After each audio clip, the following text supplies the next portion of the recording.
Mencapai keselamatan dan kebahagiaan yang setinggi-tingginya adalah tujuan pendidikan menurut Ki Hajar Dewantara. Mahasiswa menjadi tulang punggung peradaban bangsa. Sejatinya harus melalui proses pendidikan yang panjang untuk bisa memperdayakan segenap potensi yang dimilikinya.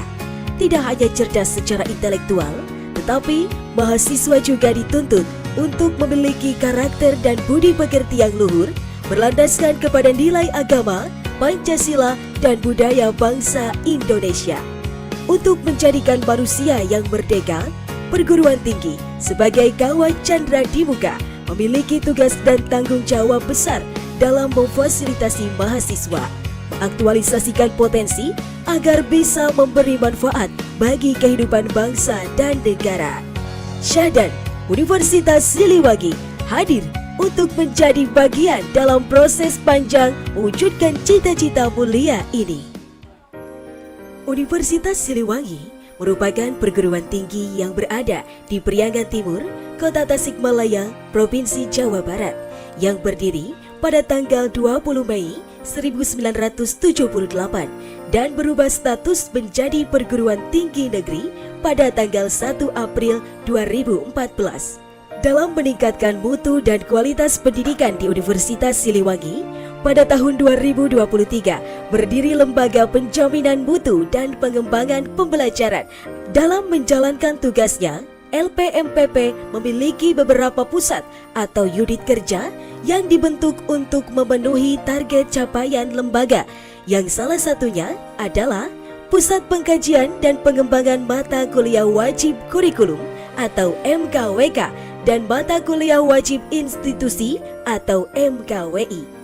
Berdasarkan Undang-Undang Pendidikan Tinggi Nomor 12 Tahun 2012, Pasal 35 Ayat 3 yang menyebutkan bahwa pendidikan tinggi wajib memuat mata kuliah terdiri dari mata kuliah agama, Pancasila, kewarganegaraan, dan bahasa Indonesia. Dalam upaya menjawab tantangan zaman dan untuk meningkatkan kualitas pembelajaran MKWK di Universitas Siliwangi, maka Kepala Pusat MKWK dan MKWI membentuk tim kerja pengembangan MKWK berbasis proyek yang terdiri dari perwakilan 4 mata kuliah MKWK. Tim kerja MKWK berbasis proyek ini kemudian menyusun agenda 1. Penyusunan dokumen pembelajaran MKWK berbasis proyek. 2. Penyusunan buku pedoman pembelajaran MKWK berbasis proyek. 3. Implementasi pembelajaran MKWK berbasis proyek.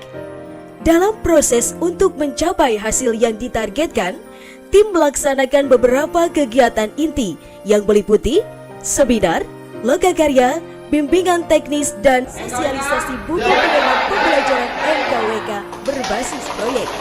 Dari serangkaian kegiatan tersebut, maka tim pengembang PJBL MKWK menghasilkan dokumen pembelajaran dan panduan pelaksanaan MKWK berbasis proyek dengan mengangkat tema pembelajaran MKWK berbasis proyek kolaboratif dalam mengembangkan karakter dan wawasan kebangsaan melalui pemanfaatan Google Workspace for Education.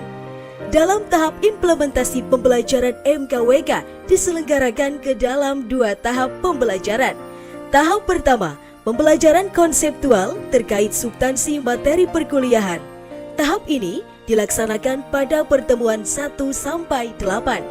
Pembelajaran di dalam kelas dengan dibimbing oleh dosen dengan menggunakan metode ceramah, presentasi, dan diskusi. Selanjutnya, bentuk tugas terdiri dari peta konsep, analisis artikel jurnal, dan kuis. Adapun teknik evaluasi dilaksanakan dalam bentuk tes, baik itu berupa tes uraian dan tes objektif.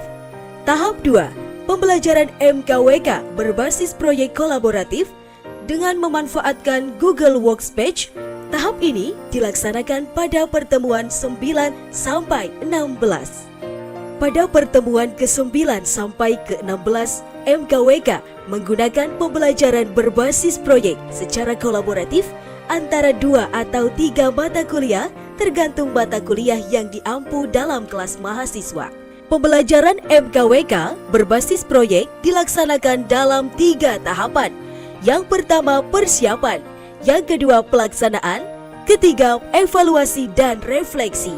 Semua aktivitas pembelajaran dilaksanakan melalui media ekosistem Google Workspace for Education yang meliputi Google Sites, Google Drive, Google Doc, Google Spreadsheet, dan Google Form.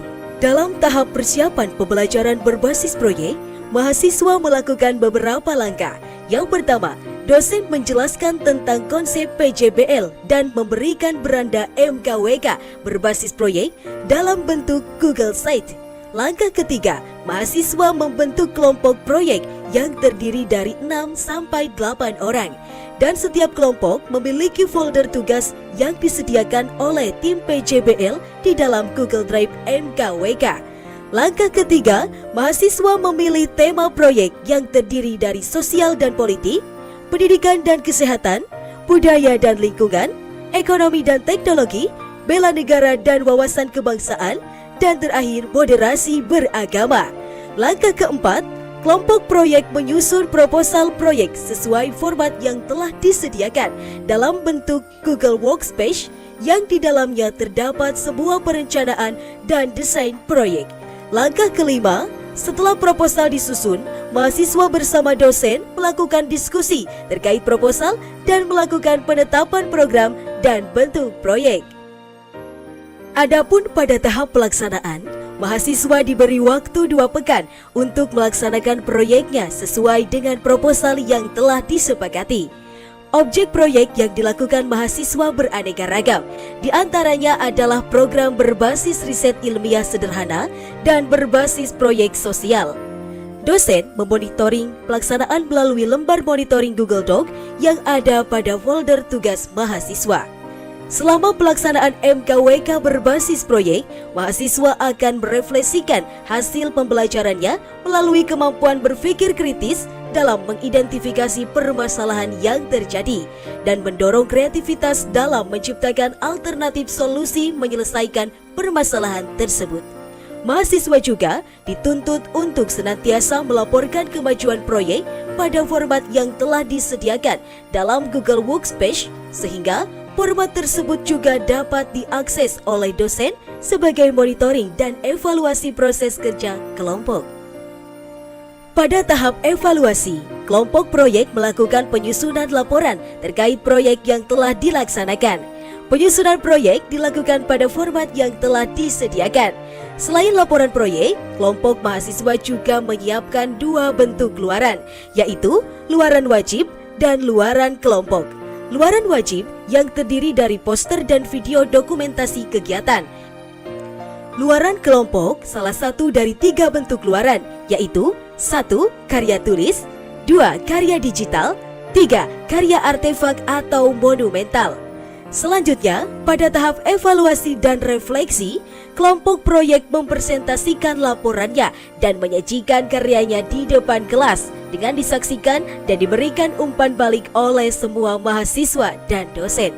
Dalam tahap refleksi, mahasiswa diberi kesempatan untuk berbagi pengalaman, menyampaikan kesan dan pesan, serta menyampaikan saran untuk proyek yang telah dilaksanakan, serta memberikan penjelasan tinjauan proyek dalam perspektif mata kuliah agama, Pancasila, dan kewarganegaraan. Semua rangkaian pembelajaran MKWK berbasis proyek ini diharapkan mampu memberikan pengalaman belajar yang lebih bermakna, yang pada akhirnya mendorong mahasiswa menjadi mahasiswa yang berkarakter dan berwawasan kebangsaan.